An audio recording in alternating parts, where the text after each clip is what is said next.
truck na kinakalawang. Oo. Subukan mo muna. Ang gawin, parang yung ginawa natin sa line. Dito. Sige. Yung pagitan ng dalawa na to. Ayan, break mo konti. Sila. Oo. Tingnan mo kung kasya tayo. Kasya yan. Sakto yung SUV rito. So parang line sa ito. Yan, break and stop. Yan, ganyan. Tapos full turn. Pakanan ba? Paganan pa kaliwa. Sagad sa kaliwa. Hindi po, forward ka muna. Ang makikita mo ngayon dito, sir, sa right mirror mo na to, yung gulong ni truck, kasi mahaba ang truck.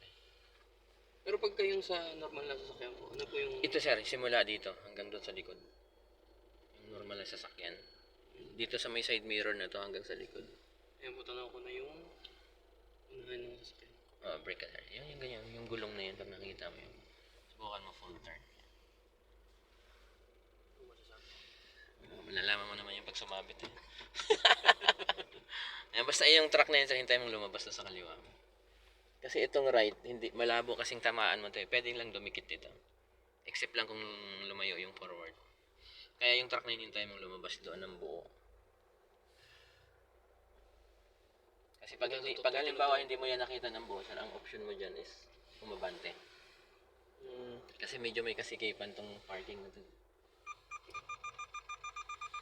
Pero nakikita mo naman ng buo yung yung katawan ng truck. Hindi pa po. Hindi mo kita. Sige, forward ka na lang. Yan, konting forward. Kahit i-full turn. Isang abante mo lang yan. Magagawa mo na agad yan.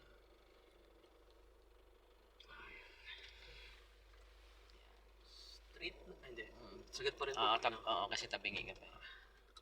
Discard yan lang yan. Masikip eh. SUV masikip. Ayan, sila dito po yung... Pag nag-straight yung katawan mo, yan, ganyan. Yan, bawi. Dalawa. Okay, atras ka ngayon. Sakto lang oh.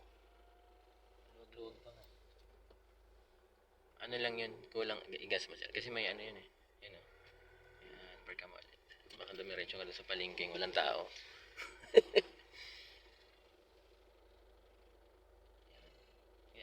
Ito siya kasi 'di ba yung magkaiba yung size nila. Ang tansyahin mo na lang yung bumper mo sa likod nila na pumantay sa Ito pwede pa po ito. Pwede pa yan. Pag nagsunod-sunod yung tunog ng sensor, sir, ihinto mo na. Kasi ano na yun. Kalabugan na yun. Ito pwede. Pwede na yan.